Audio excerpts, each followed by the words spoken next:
As we see in our previous video, so we know that என்னுடைய terrestrial ரீஜியன்ல இருக்கக்கூடிய அந்த solar radiation சரிங்களா அதோடைய வேவ் லென்த் வந்து எவ்வளோ இருக்கும் அப்படின்னு சொல்லி பார்த்தோம்னா it is lies between 0.23 and 2.26 micrometre.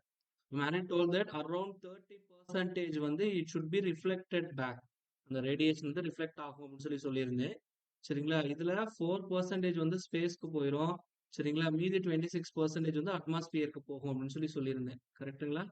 So அதுதான் இங்கே கொடுத்துருக்குறாங்க சரிங்களா. அதே மாதிரி அல்ட்ரா வயலட் ரேடியேஷன்ஸ் யூவி வந்து ஓசோன்ல அப்சர்வ் ஆயிக்குன்னு சொல்லியிருந்தேன். அதே மாதிரி ஐஆர் இன்ஃப்ராரெட் வந்து என்னுடைய வாட்டர் வேப்பர் வந்து அப்சர்வ் பண்ணிக்கும்னு சொல்லியிருந்தேன் சரிங்களா. ஸோ ஸோ என்னோட previous video I told that சரிங்களா, மொத்தம் 3 ரேடியேஷன்ஸ் பத்தி சொல்லியிருப்பேன். Beam or direct radiation, diffuse radiation, global radiation சொல்லியிருப்பேன். ஸோ அப்படின்னா என்னங்கிறது தான் பார்க்க போறோம். ஸோ இது வந்து என்னுடைய சன் அப்படின்னு வச்சுக்கலாம் சரிங்களா. ஸோ இது வந்து என்னுடைய எர்த் அப்படின்னு வச்சுக்கலாம் சரிங்களா. ஸோ என்னுடைய ரேடியேஷன் எதுலையுமே படாம நேரா பூமியை ரீச் ஆகுது அப்படின்னா சரிங்களா, எந்த டைரக்ஷன் எதுவுமே சேஞ்சஸ் இருக்காது. அப்படி இருந்ததுன்னா இது வந்து என்னன்னு சொல்லுவேன், டைரக்ட் ரேடியேஷன் அப்படின்னு சொல்லுவேன். சப்போஸ் இந்த இடத்துல எனக்கு சம் கிளவுட் கவர் இருக்கு, அப்ப என்ன ஆகும்னா இங்க கிளவுட்ல வந்துட்டு இங்க இருந்து ஊடுருவி இங்க வரும். சொல்றது புரியுதுங்களா. ஸோ இது வந்து ஊடுருவி வர்றது வந்து என்னன்னு சொல்லுவேன்னா டிஃப்யூஸ்டு ரேடியேஷன் அப்படின்னு சொல்லுவேன். சொல்றது புரியுதுங்களா. அப்போ நான் இங்க பூமியில ரிசீவ் பண்ணக்கூடிய டோட்டல் ரேடியேஷன் எதுக்கு ஈக்குவலா இருக்கும், direct radiation and diffuse radiation ரெண்டுத்துடைய அடிஷனுக்கு ஈக்குவலா இருக்கும். ஸோ இதை தான் நான் குளோபல் ரேடியேஷன் அப்படின்னு சொல்லுவேன். சொல்றது புரியுதுங்களா. இப்போ என்னுடைய சோலார் ரேடியேஷன் வந்து என்னுடைய சர்ஃபேஸ்ல விழுதுன்னு வச்சுக்கலாம். ஸோ அது வந்து நான் எதுல சொல்வேன்னா ஜூல்ஸ் பர் மீட்டர் ஸ்கொயர் சரிங்களா. இதெல்லாம் வந்து நம்ம சொல்லுவோம் per R R per day சரிங்களா. ஸோ இதை வந்து இர்ரேடியேஷன் சொல்லுவேன். the incident solar radiation or irradiance on a surface சரிங்களா, அதாவது joules per meter square per hour or per day is called as irradiation சரிங்களா. So that's all. And next important thing is air mass. But in our previous video we already detailedly discussed about the air mass. So it is the shortest path சரிங்களா where the sun reaches the earth அப்படின்னு சொல்லியிருந்திருப்போம் சரிங்களா. So இது வந்து எப்போ மேக்சிமமா இருக்குன்னு சொல்லி பார்த்தோம்னா அதாவது ஜெனித் ஆங்கிள் மேக்சிமமா இருக்கும் அப்படின்னு சொல்லியிருந்தோம் சரிங்களா. ஸோ அது வந்து 1/cos θ சொல்லியிருக்கலாம், அப்படி இல்லை சீக்கண்ட் θன்னு சொல்லியிருந்திருக்கலாம். But anyhow there is one more formula is the air mass is equal to m0 divided by h0 சரிங்களா. இது வந்து another formula that means the path length traversed in the atmosphere சரிங்களா divided by vertical depth of atmosphere. So இது வந்து ஏர் mass உடைய another formulas. So அதை recollect பண்றதுக்காக தான் இந்த இடத்துல நான் அதை ஸ்பெசிஃபை பண்ணியிருக்கிறேன். So when I told that so my air mass is சரிங்களா at noon we know that theta is at my zenith angle is equal to 0, so therefore my m is equal to 1. And similarly for theta z is equal to 60, my air mass which is m is equal to 2 அப்படின்னு இருக்கும் சரிங்களா. என்னுடைய outside of the earth atmosphere அதுக்கு வந்து என்னவா இருக்கும், m வந்து obviously it should B 0. இதை நீங்க மறந்துடக்கூடாது. அப்ப ஏர் மாஸ் வந்து எப்போ 1 இருக்கணும்னா அட் நூன் 12 மணிக்கு சரிங்களா. ஜெனித் ஆங்கிள் வந்து 0 இருக்கணும் சரிங்களா. டபுள் த டைம்ஸ் எப்போ இருக்கும் அப்படின்னு சொல்லி பார்த்தோம் அப்படின்னா 60 டிகிரில டபுள் த டைம்ஸ் இருக்கும் சரிங்களா. அவுட் சைட் த எர்த் சர்ஃபேஸ்ல இருக்கும் it should B equal to 0. It is very very important சரிங்களா. ஸோ எப்போதுமே வந்து என்னுடைய பவர் டென்சிட்டி இருக்கு பார்த்தீங்களா சோலார்ல இருந்து வர்றது, it should be always maximum எப்போ அப்படின்னு சொல்லி பார்த்தோம்னா when my solar observing surface is perpendicular to the sun. என்னுடைய சன்னோட பொசிஷன் எப்படி இருக்கு, என்னுடைய சர்ஃபேஸ் எக்ஸாக்டா இதுக்கு பெர்பெண்டிகுலரா இருக்குதுன்னா it observe maximum power density. So அதெல்லாம் வந்து இங்க சொல்லியிருக்காங்க சரிங்களா. இப்போ இதுல ரெண்டு இருக்கு, இந்த ரேடியேஷன் வச்சு சொல்லலாம். ஒன்னு டிஃப்யூஸ் ரேடியேஷன், இன்னொன்னு குளோபல் ரேடியேஷன். இது ரெண்டுத்துக்கும் உள்ள ratio. So therefore there are 4 different cases is there. So ஒன்னு வந்து clear day, அடுத்தது hazy day, hazy and cloudy day. அது கிளியர் ஸ்கைனா எனக்கு வானம் வந்து தெளிவா ஃபுல்லா ப்ளூ கலர்ல இருக்கும் சரிங்களா. ஸோ அந்த மாதிரி இருக்கிறது. ஸோ அப்படி இருக்கக்குள்ள எனக்கு இதோடைய ரேஷியோ வந்து it is less than or equal to 0.25 சரிங்களா. டிஃப்யூஸ்டு ரேடியேஷன் கம்மியா இருக்கும், ஏன்னா மேகமூட்டம் எதுவுமே இல்லை, வானம் கிளியரா இருக்குன்னா it it should be very less சரிங்களா? அதனால நீங்க 0.25 இருக்கிறதுலே கம்மின்னு வச்சுக்கலாம். சன்ஷைன் ஹவர்ஸ் வந்து greater than or equal to 9 hours இருக்கும். சரிங்களா? இப்போ ஹேஸி டே அப்படின்னா, கொஞ்சம் மந்தமா இருக்கும். எப்படின்னா, வெயில் அடிக்கும். திடீர்னு அ அ வெயில் இல்லாத மாரி இருக்கும். சொல்றது புரியுதுங்களா? திடீர்னு பயங்கரமா வெயில் அடிக்கும். சரிங்களா? அந்த மாரி இருக்கிறது வந்து என்னது அப்படின்னு சொல்லி பார்த்தோம்னா, ஹேஸி டே அப்படின்னு சொல்லி சொல்லுவோம். ஸோ இதுல வந்து இந்த ரேஷியோ 0.25ல இருந்து 0.5 வரைக்கும் இருக்கும். என்னுடைய சன்ஷைன் ஹவர்ஸ் வந்து 7 டூ 9 ஹவர்ஸ் இருக்கும். ஹேஸி அண்ட் கிளவுடி அப்படின்னா, ம் உங்களுக்கு எப்படி சொல்றது? ஆக்சுவலி ஹேஸி அப்படிங்கிறது வந்து எப்படின்னு வச்சுக்கங்களேன், வெயில் இருக்குங்க சார். ஆனா எப்படி இருக்கும்னா, ரொம்ப மந்தமா இருக்கும்னு சொல்லுவோம் பார்த்தீங்களா? ஒரு சில வெயில்லாம் வந்து ரொம்ப இன்னைக்கு வெயில் ரொம்ப அதிகமா இருக்கு. சுத்தமா முடியலன்னு சொல்லுவோம். பட் அன்னைக்கு ஃபுல்லா வெயில் இருக்கும். ஆனா மந்தமா இருக்கும். ரொம்ப அ அதிகப்படியான அந்த எரிச்சல் அந்த மாரிலாம் இருக்காது. அதுதான் ஹேஸி டே அப்படின்னு சொல்லி சொல்லுவோம். கிளவுடினா எனக்கு அப்பப்போ கிளவுட்ஸ் வந்துட்டு போகும். லேசியா இருக்கும். சரிங்களா? அது வந்து என்னதுன்னா ஹேஸி டேல வரும். ஸோ இது வந்து இந்த ரேஷியோல இருக்கும். Just you check it. Cloud டேனா ஃபுல்லா கிளவுடா இருக்கும். சரிங்களா? அப்படிங்கிறதுக்குள்ள எனக்கு full and full diffused radiation தான் வரும். சரிங்களா? அப்படி அப்படி இருக்கக்குள்ள அப்படி ரேஷியோ வந்து it is greater than or equal to 0.75 and sunshine hours வந்து less than or equal to 5 hours இருக்கும். சரிங்களா? ஸோ இப்போ என்னுடைய இந்த சோலார் ரேடியேஷன் இருக்கு பார்த்தீங்களா? ஸோ என்னுடைய ஹரிசாண்டல் சர்ஃபேஸ்ல எப்படி இருக்குங்கிறத பத்தி தான் பார்க்க போறோம். இப்ப நான் வந்து சொல்லியாச்சு. எனக்கு ரீஜியன் வந்து நான் 2ஆ பிரிச்சிருக்கிறேன். ஒண்ணு வந்து எக்ஸ்ட்ரா டெரெஸ்ட்ரியல் ரீஜியன். அதாவது ஸ்பேஸ். அதாவது பூமிக்கும் அந்த அதோட அட்மாஸ்பியருக்கும் சன்னுக்கும் நடுவுல இருக்கிறதா வந்து எக்ஸ்ட்ரா டெரெஸ்ட்ரியல் ரீஜியன்னு சொல்லியிருந்தேன். டெரெஸ்ட்ரியல் ரீஜியன்ங்கிறது வந்து அட்மாஸ்பியருக்கும் எர்த்துக்கும் நடுவுல இருக்கிற ரீஜியன் சொல்லியிருந்தேன். சரிங்களா? ஸோ அதை எப்படி கால்குலேட் பண்றது? அதுதான் வந்து நமக்கு formula. So therefore I nought which is equal to I external into cos theta z. சரிங்களா? இது வந்து ஜெனித் ஆங்கிள் தீட்டா இசட் அப்படிங்கிறது. சொல்றது புரியுதுங்களா? ஸோ இந்த இது I நாட் அப்படிங்கிறது வந்து எனக்கு இந்த solar radiation it should B incident. என்ன விழுது சரியா? ஸோ இது வந்து அதுல இருந்து வரக்கூடிய ஓவரால் வேல்யூ. இது நமக்கு ப்ராப்ளத்துல குடுத்திருப்பாங்க. சரிங்களா? So that is the thing. So இது வந்து எந்த யூனிட்ல சொல்லுவோம்னா வாட் பெர் மீட்டர் ஸ்கொயர்ல சொல்லுவோம். That is also very important. சரிங்களா? Therefore one more formula is there. சரிங்களா? ஃபார் பர்ட்டிகுலர் டே குடுத்து கண்டுபிடிக்கிற மாரி சொல்லியிருந்தாங்கன்னா, இதுதான் ஃபார்முலா. அதாவது இந்த IXNL இருக்கு பார்த்தீங்களா? இதோடைய வேல்யூ தான் இங்க இங்க குடுத்திருக்கிறது. எது? இந்த ISC இன்டுன்னு இருக்கு பார்த்தீங்களா? ஸோ இதோடைய வேல்யூ தான் வந்து IXNL அப்படின்னு சொல்லி சொல்றது. சரிங்களா? இட் இஸ் சிம்பிளி 1 பிளஸ் அப்படின்னு ஞாபகம் வச்சுங்க. 0.033 இது ஆல்ரெடி சொல்லியிருப்போம். Cos of 360 n divide by 365 இது நம்ம ப்ரீவியஸ் ஃபார்முலாஸ்ல பார்த்திருப்போம். அது கூட நீங்க இத ரிலேட் பண்ணிக்கலாம். சரிங்களா? அண்ட் மோர் ஓவர் நெக்ஸ்ட் நம்ம பார்க்க போறது வந்து டெரெஸ்ட்ரியல் ரீஜியன். சரிங்களா? ஸோ நான் என்னுடைய டெரெஸ்ட்ரியல் ரீஜியன்ல இருக்கக்கூடிய என்ன சொல்றது அந்த beam or direct radiation. So இது வந்து நம்ம எப்படி கால்குலேட் பண்ணலாம் அப்படின்னு சொல்லி பார்த்தோம்னா, which is equal to IN into cos theta Z. So இந்த டைரக்ட் பீம் ரேடியேஷன்ங்கிறது தான் IB அப்படின்னு சொல்லி சொல்லியிருக்கிறாங்க. இதே டிஃப்யூஸ்டு ரேடியேஷன்னா ID அப்படின்னு வரணும். புரியுதுங்களா? So that's all. ஸோ இந்த மாதிரி இந்த எவால்வேஷன் நான் இது எப்படி கண்டுபிடிக்கிறது அப்படின்னு சொல்லி பார்த்தோம்னா, என்னுடைய monthly average of daily total radiation on horizontal surface. சரிங்களா? ஸோ இது எப்படி கால்குலேட் பண்ணுறதுன்னா இந்த ஃபார்முலா தான்.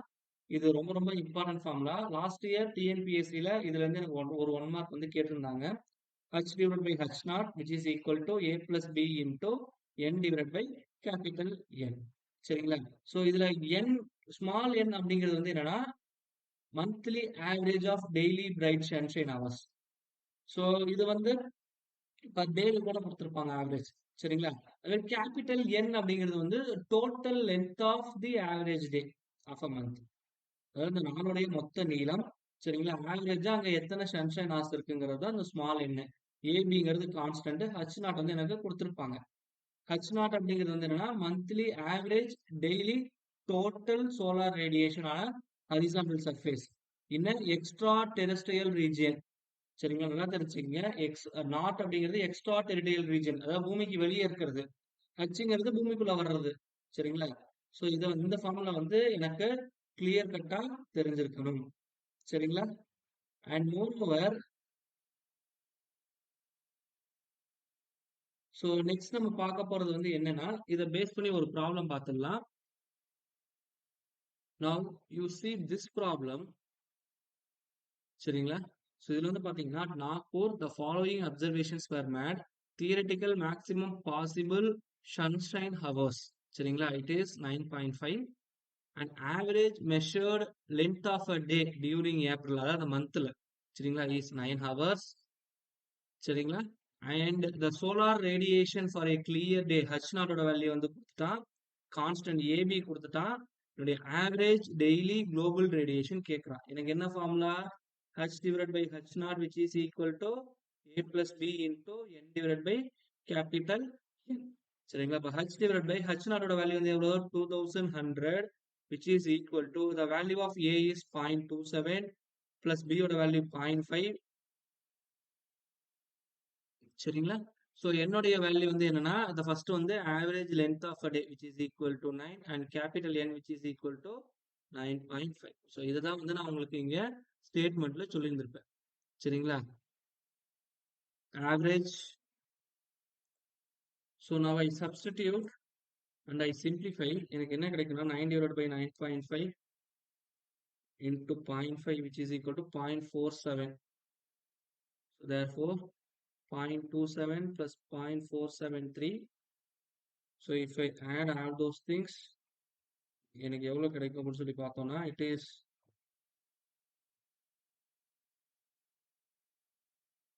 my H is approximately equal to,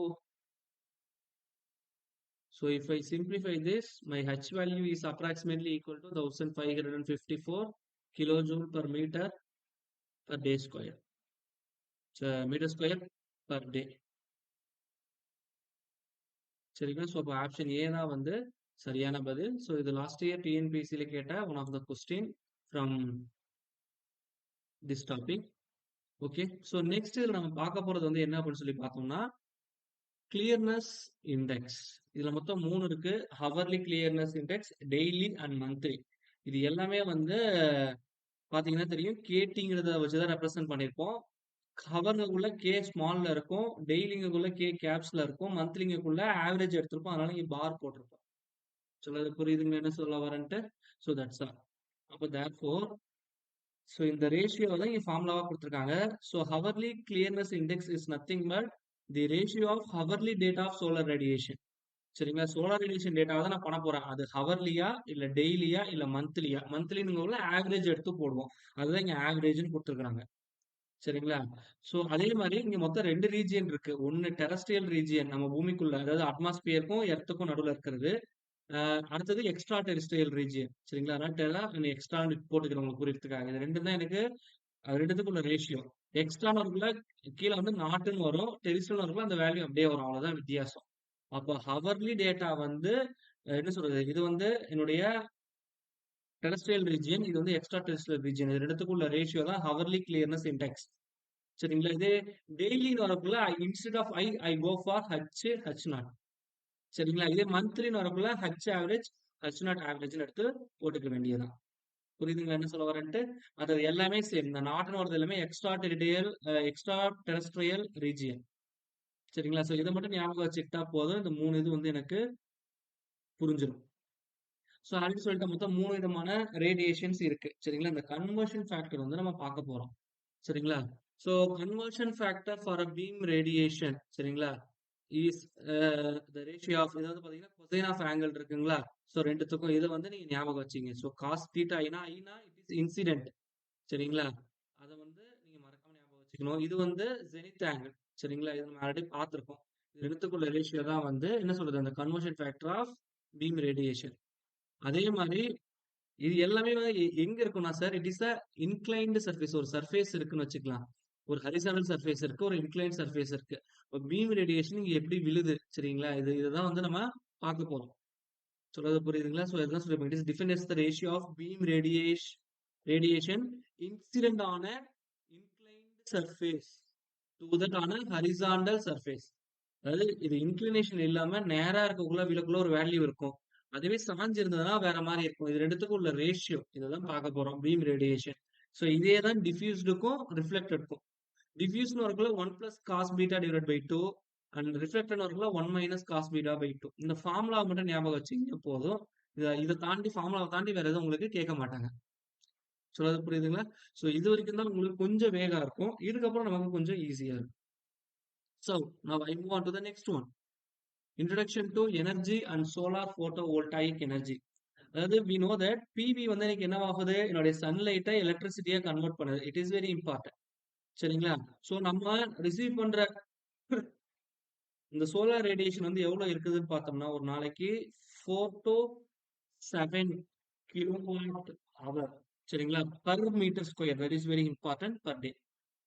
சரிங்களா? we know that already energy is nothing but ability of an object to do work. அது நமக்கு already தெரியும். ஸோ எனர்ஜியோட யூனிட் நமக்கு தெரியும். It is in joules. சரிங்களா? அதை நான் வந்து கேபிட்டல் ஜேல சொல்லுவேன். சிம்பிளா சொல்றதா இருந்தா. சரிங்களா? ஒரு ஜூல் வந்து எதுக்கு ஈக்குவலா இருக்கு அப்படின்னு சொல்லி பார்த்தோம் அப்படின்னா, to energy expanded in 1 watt of power running for 1 second. So இதுதான் வந்து என்னன்னு சொல்லுவோம், 1 ஜூல் அப்படின்னு சொல்லி சொல்லுவோம். Or therefore 1 electrical energy unit is equal to 1 kilowatt hour. சரிங்களா? which is equal to 36 into 10 to the power of 5 joules of energy. சரிங்களா? therefore in simple நான் என்ன சொல்லலாம்னா, this is the important formula, my energy which is equal to power into time. So அப்போ இது வந்து என்ன சொல்லலாம், எனர்ஜியோட யூனிட் வந்து ஜூல், பவரோட யூனிட் வாட், அப்போ டைமோட யூனிட் செகண்ட். அப்போ ஜூல்னு சொல்லலாம், இல்ல வாட் செகண்ட்னு சொல்லலாம் அதோட யூனிட். அதை இங்க பார்த்துருக்கீங்கன்னா, therefore 1 kilowatt hour which is equal to this much of amount. Watt second அப்படி இல்லைன்னா 3600 கிலோ ஜூல். ஸோ இது வந்து எனக்கு ஒரு 1 மார்க்ல கேட்கறதுக்கு வாய்ப்புகள் அதிகம். அதாவது 1 kilo watt hour is equal to what அப்படின்னு கேட்கலாம். It is nothing but 3600 kilo joule. சரிங்களா? இது வந்து ஒரு 1 மார்க்ல நமக்கு கேட்க வாய்ப்புகள் அதிகம். அதே மாதிரி power which is equal to nothing but energy divide by time. So அதுதான் இங்க கொடுத்துருக்காங்க. பவரோட யூனிட் வந்து என்னது, வாட். எனர்ஜியோட யூனிட் என்னது, ஜூல். டைமோட யூனிட் செகண்ட். சரிங்களா? அப்போ பவருக்கு இன்னொன்னு சொல்லலாம், ஜூல் பர் செகண்ட்னும் என்னால சொல்ல முடியும். சொல்றது புரிஞ்சுங்களா? இன் சம் டைம்ஸ் இந்த இது வந்து என்ன சொல்லணும்னா வாட் ஹவர்ல சொல்லலாம். சரிங்களா? அப்ப இந்த வாட் ஹவர்ல சொல்லல, ஹவர் ஹவர் கேன்சல் ஆயிடுச்சுன்னா எனக்கு வாட் வரும். சரிங்களா? சோ இதுதான் வந்து அதோடைய corresponding unit.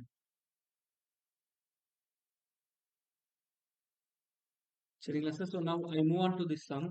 Consider a tube light consumes 320 watt hours of electrical energy, சரிங்களா, then used for 8 hours.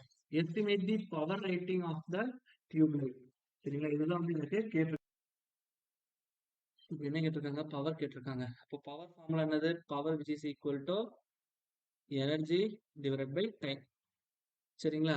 இப்போ எனர்ஜிங்கிறது வாட் ஹவர்ல இருக்கணும். இங்க எவ்வளவு இருக்கு, 320 வாட் ஹவர்ஸ் இருக்கு. அப்போ 320 டிவைட் பை டைம். டைம் வந்து எவ்வளோ, 8 மணி நேரம் யூஸ் பண்றாங்க. அப்போ டிவைட் பை 8 அப்படின்னா எனக்கு எவ்வளவு கிடைக்கும், 40 வாட்ஸ் கிடைக்கும். இதெல்லாம் சும்மா டைரக்ட் அப்ளிகேஷன்ஸ் தான். சொல்றது புரியுதுங்களா என்ன சொல்ல வரேன்ட்டு?